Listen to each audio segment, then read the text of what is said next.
Doma Sports Talk worldwide with some news from the world of boxing. So y'all know what time it is. You ain't in a rush to get concussed. Now let's like to say other stuff because it's sport worldwide, right? You know, hey, Shohei Ohtani is back. I like to call him Shohei Ohtani. I know it's Shohei Ohtani.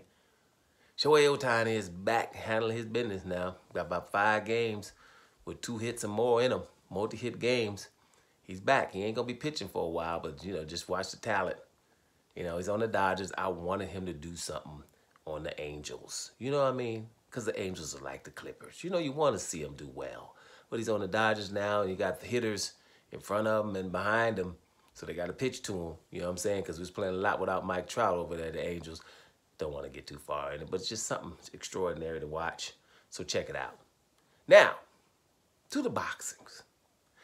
I asked people for what? Over a year? About a year now?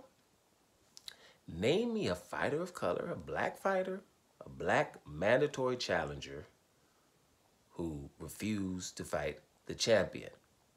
Right? I always ask that. Right? Because we see other fighters do it. But I haven't seen a black one. I never had an answer to this question. No one to answer, right? But please answer that question. Don't come up with the guy I'm about to talk about. Don't even try that. Before this, right?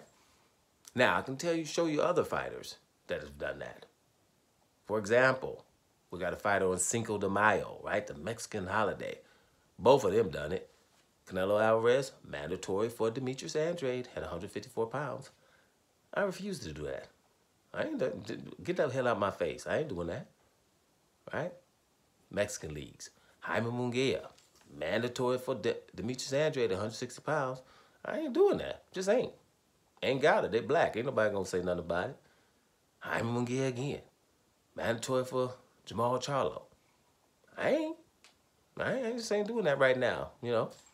Do some other stuff. Ryan Garcia in a big fight.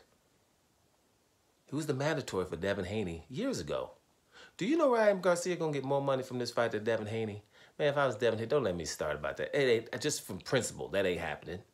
You avoided me when you were my mandatory. Now you coming in just because you got doing other stuff outside of boxing that you're supposed to get more money than me. I don't give a damn about A-side, nothing. Just shouldn't happen. Devin Haney is undisputed and is a living legend, and this guy is Ryan Garcia. He get more money, but whatever. Ryan Garcia avoided Devin Haney when he was his mandatory. Mexican leagues, isn't that about 3 Mexicans? Here's a tough Mexican right here. Virgil Ortiz, mandatory for Terrence Crawford. I just ain't doing it. I'm going to fight for this regular title with some other dude he was trying to fight, a Stanionis or something.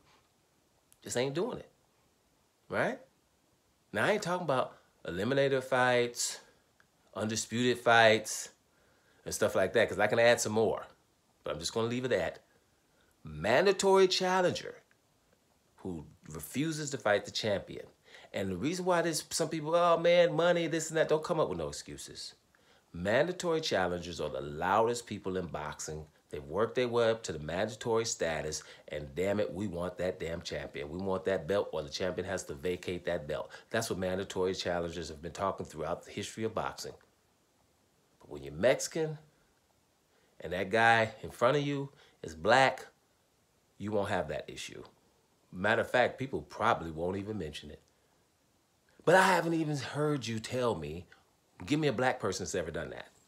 I don't remember none. Like I always say, I'll do a Cat Williams on you. Don't worry, I'll wait.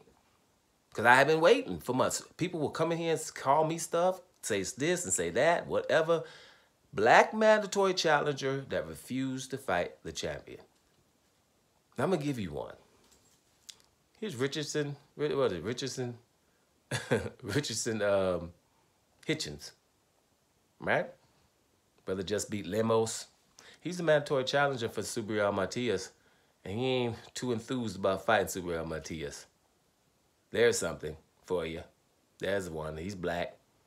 Right? That's happened. But the dude he won't fight is black too. But I ain't going to say that. I just said a black mandatory challenger who don't want to fight the mandatory. There you have one, finally. But that ain't the one I told you to name. Name one before that one. Because it's the first one. Richardson, Hitchins, you better retract that statement because you messing up. The blacks don't do that. Period. I've never seen it before. I don't know who. Name me one, but don't. And I've just named you Mexicans just recently that are fighting, and all those Mexicans that done that have moved on to fight more lucrative fights. The people they have ignored, they're more famous, they're higher on the pound for pound list, and everything else. A side against the people that they don't want to fight. That's what boxing's doing. So damn it, yeah, I'm gonna mention it because that's what's supposed to be happening because it ain't right. Do you think it's right? If you do, something's wrong with you. It's not right. If you're a mandatory challenger and you refuse to fight the damn champion, you move back in the line. You don't get more money than him. You don't get more fame than him. You don't get no more notoriety than him. You don't get no more nothing. Right? Because if we're talking boxing, you move back in line and the ones that's behind you, they get the damn fight. That's what it's supposed to be. But in boxing, because people, it's not regulated, and you can do silly stuff like this, you get away with it. So Richardson Hitchins, you're the only brother doing that. Better retract that statement if I were you. Doma Sports Talk Worldwide. And I'm up out of here, y'all.